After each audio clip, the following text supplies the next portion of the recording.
কি ঘটেছিল চট্টগ্রামের পটিয়া থানায়, যে কারণে এত তুলকালাম? ৯ ঘন্টা মহাসড়ক অবরোধ সহ উত্তেজনা, বৈষম্য বিরোধী ছাত্র আন্দোলন এবং পুলিশের বক্তব্য পরস্পর বিরোধী। এর মধ্যে ওসি প্রত্যাহার হলেও মানতে নারাজ বৈষম্য বিরোধী ছাত্র আন্দোলন নেতাকর্মীরা। আজ সংবাদ সম্মেলন করে তাকে স্থায়ী বরখাস্ত সহ 4 দফা দাবি জানিয়েছেন তারা। শ্রীলঙ্কা আবারও রপ্তানিতে শীর্ষে। পটিয়া থানার সিসি ক্যামেরার ফুটেজে দেখা যায় রাঙ্গামাটি জেলা ছাত্রলীগের সহসভাপতি দীপঙ্কর দেকে মঙ্গলবার রাতে এভাবেই ধরে থানার ভেতর নিয়ে যায় শিক্ষার্থীরা। বেশ কিছুক্ষণ চলে হট্টগোল।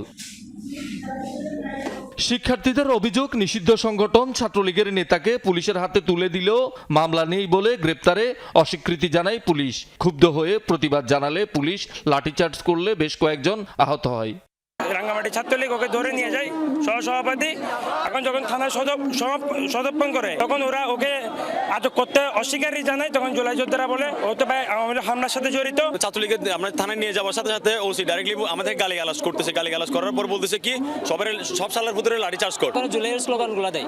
এই জুলাইয়ের স্লোগান শোনার পর থেকে পুলিশ ওদেরকে বেদরম মারে। প্রত্যাহার হওয়ার আগে অভিযুক্ত পটিয়া থানার ভারপ্রাপ্ত কর্মকর্তা আবু জায়েদ নাজমুন্নুর দাবি করেন, শিক্ষার্থীরা মব তৈরির চেষ্টা করলে তা প্রতিহত করেছে পুলিশ। আমাদের থানা হাজতে 7 জন রিমান্ডের আসামি ছিল।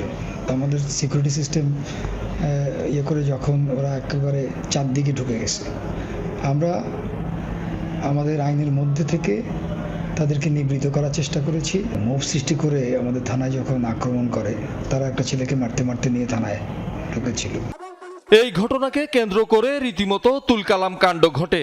ওসিকে প্রত্যাহারের দাবিতে বুধবার 9 ঘন্টা চট্টগ্রাম কক্সবাজার মহাসড়ক অবরোধ করা হয়। পটিয়া থানা ঘেরাও করে বৈষম্য বিরোধী ছাত্র আন্দোলন ও এনসিপির নেতাকর্মীরা। বুধবার সন্ধ্যা 7টায় অবরোধ শেষে 3 ঘন্টা পর প্রত্যাহার করা হয় পটিয়া থানার ওসি আবু জাহেদ নাজমুন্নুরকে। বৃহস্পতিবার বিকেলে 16 রেল স্টেশনে সংবাদ সম্মেলনে নতুন করে 4 দফা দাবি জানায় বৈষম্য বিরোধী ছাত্র আন্দোলনের নেতাকর্মীরা। এর মধ্যে রয়েছে অভিযুক্ত ওসিকে স্থায়ীভাবে বরখাস্ত ও বিচারের আওতায় আনা, পুলিশ সুপারের অপসারণ এবং আওয়ামী লীগ, যুবলীগ, ছাত্রলীগ সন্ত্রাসীদের শর্ত ছাড়া গ্রেপ্তার করা। বদলি খেলা করেই পুলিশ সংস্কার সম্ভব নয়। যতক্ষণ পর্যন্ত কর্তৃপক্ষ পুলিশের সংস্কার কাজ শুরু না করবে, ততক্ষণ পর্যন্ত আমাদের এই পুলিশ সংস্কার আন্দোলন চলবে। শহীদুল সুমন, যমুনা নিউজ, চট্টগ্রাম।